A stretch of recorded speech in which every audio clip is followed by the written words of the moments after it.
Hello guys, this is Brabbit 1987 and this is the first episode of Skyrim Librarian, and this is a series where I'm going to be reading books that I come across in Skyrim that I am not able to read in my Let's Play series.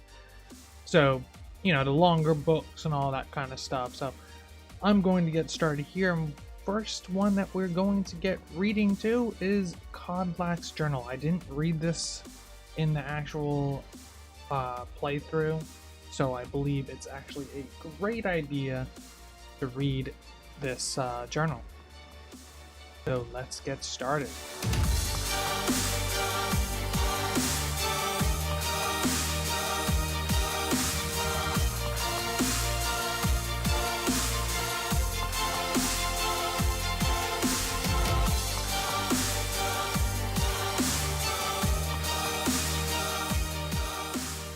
In my dream, I see the line of harbingers start with Ysgramor. Each of them ascends to Sovngarde until we come to Turfig, who first turned us to the ways of the beast. He tries to enter Sovngarde, but before he can approach soon, he is set upon by a great wolf, who pulls him into the hunting grounds where Hircine laughs with welcoming arms. Turfig seems regretful, but also eager to join Hircine after a lifetime of service as a beast. Then I see every next harbinger turn away from Sovngarde and enter the hunting grounds of their own accord, until it comes to me, and I see Great Soon on the misty horizon, beckoning me. It appears I have a choice, and then at my side, a stranger I had not seen before. As I look into his eyes, we turn to see the same wolf who dragged away Turfig, and he and I draw weapons together. I realize this is only a dream, but a strong enough dream to inspire a man like me to take to writing, so it must be of some importance.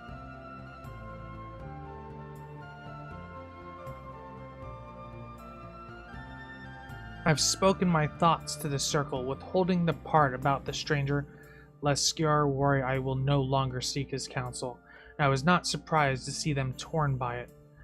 Skyr and Aella are strong in the ways of the beast, and even seem to suggest that the hunting grounds would be their choice of afterlife, if it were truly a choice. Vilkas seemed most troubled. The boy is as fierce as a saber cat in battle, but his heart's fire burns too brightly at times. He felt deceived, and I don't blame him. Farkas didn't know what to think, but I believe he will come around with me and his brother eventually. He usually does. I don't know what to do about Skyr and Aella. I know they respect the companions and me, but they take to the blood more deeply than the rest of us. Fortune smiles upon us. Yesterday, Vilkas was telling me how difficult it had been for him to give up his transformations. Until we can pursue a true cure, the twins and I have chosen not to give in to the beast blood. For me, it's provided a clearer head, but Vilkas seemed to be suffering a bit for it. Farkas seemed completely untroubled. That boy continues to amaze me with his fortitude. While Vilkas was confiding through the shadows of Jorrvaskr, I saw a newcomer approach who wished to join our numbers. It was the stranger from my dream, the one who would stand with me against the beast. Vilkas began speaking obliquely, not wishing to air our problems in front of our guest. I had to be doubly cautious not to reveal anything of our secrets to the newcomer, while also not revealing the details of my dream to Vilkas. I don't know how the politicians deal with these sorts of machinations daily. In any case, I've sent Vilkas to test the newcomer. We'll see if he is truly the great warrior I dreamt of. The newcomer, it seems, is made of decent stock. He calls himself a Saiit and has already impressed some of the circle with his mettle. I still keep my own counsel on his place in my dream, for now. Let us see what kind of destiny he is carving before hitching to him. In the meanwhile, I'll look for ways of cleansing my blood. The writings and legends on the subject are sparse and contradictory. I don't wish to engage any wizardry on this matter, but I fear they may be the only ones who best know how to navigate these worlds of knowledge.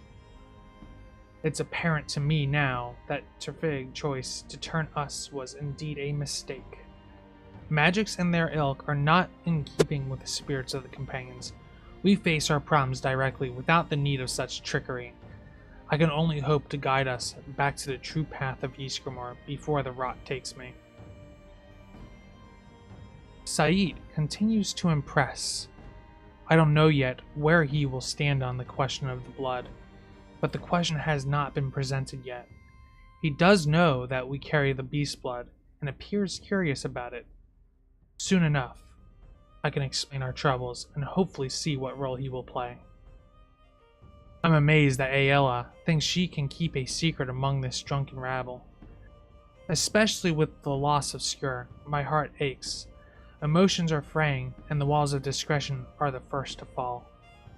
Apparently she and Saiit are waging their own separate war against the Silverhand in retaliation for Skyr's death. Their hearts are noble, but the course of vengeance is running hot, and I fear the counterstroke they may come if they do not rein their fury. Saiit shows valor, though, even in this more underhanded time. We have not had cause to speak much, and that is something I deeply regret. I have high hopes for his destiny, as I realize that his appearance in my dream may indeed mark him as the harbinger to succeed me. I have received few dreams over the course of my life, but when they come, I have learned to trust them. I have also learned to trust the instincts of my heart, which tells me that Saiit can carry the companion's legacy as truly as any residing in Jorrvaskr, especially with the loss of Skyr. Aella is too solitary, Vilkas too fury, and Farkas too kind-hearted.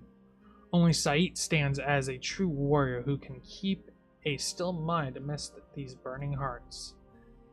I will not speak to him of any of this, though. It is too much to burden another with. My hope is that he and I can keep counsel over the coming years, that I can impart the wisdom of the harbingers. All things in time. Firstly, I will seek his assistance in the matter of the witches of Glenmoril. It would appear that our path to the cure is not without some poetic justice for the tricksters who first cursed us. So that was Kodlak's journal. I hope you enjoyed this reading.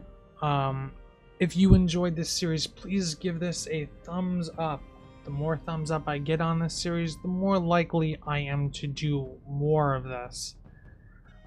Something I do want to do with these series is I want to actually put annotations where I first found these books and journals. So like when I see them in the walkthrough, I'll put an annotation in the video where you can click it and bring up the video where I read the book.